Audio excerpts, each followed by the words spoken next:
গভীৰ জংঘলত এবাৰ ধূৰ্ত শিয়ালৰ লগত দেখা হ'ল বনৰ ৰজা সিংহৰ লগত। যদিও শিয়ালৰ ধূৰ্ত বুলি এটা নাম আছিল, তথাপিও সিংহৰ ক্ষমতা আৰু বডি লেংগুৱেজৰ ওচৰত নিজকে তুচ্ছ বুলি মন কৰিছিল। শিয়ালে ভাবিলে যে মই কেনেবাকৈ যদি সিংহৰ বন্ধু হ'ব পাৰিলোঁ হয়, আৰু প্ৰায়ে সিংহৰ ওচৰলৈকে সি গৈছিল আৰু মাজে মাজে সিংহক প্ৰশংসা কৰি থাকিছিল যে মহাৰাজ, আপোনাৰ গৰ্জন শুনিলে গোটেই জংঘলৰ জন্তুবিলাকে কঁপি উঠে। কেতিয়াবা কেতিয়াবা সোমাই পালে সিংহৰ গা চেলেকি উঠিছিল।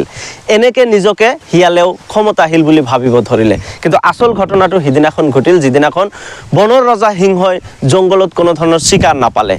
চিকাৰ নাপাই পেলাই সিংহই ভাবিলে যে মোৰ ওচৰে পাজৰে মোক সদায় প্ৰশংসা কৰি থকা এই অদৰকাৰী প্ৰাণীটোকে আজি মই খাদ্য বনাই লওঁ, আৰু লগে লগে শিয়ালক চিকাৰ কৰি ল'লে।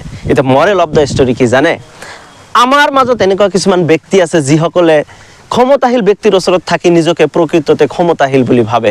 কিন্তু ইতিহাসে যুগে যুগে এটাই কথা কৈছে, যিসকল ব্যক্তি আছিল ক্ষমতাশীল ব্যক্তিৰ ওচৰত, এই ক্ষমতাশীল ব্যক্তিসকলেই এই ধুৰন্ধৰসকলক এটা সময়ত কিন্তু গ্ৰাস কৰিছিল। গতিকে আপুনিও যদি ক্ষমতাশীল ব্যক্তিৰ ওচৰত সদায় সদায় থাকে, এটা সময়ত আপুনি নিজেও গ্ৰাস হৈ যাব। আচলতে বুদ্ধিমানসকলে নিজৰ আত্মসন্মান বজাই ৰাখি কাৰোবাৰ লগত কিন্তু সম্পৰ্ক কৰে। That's it.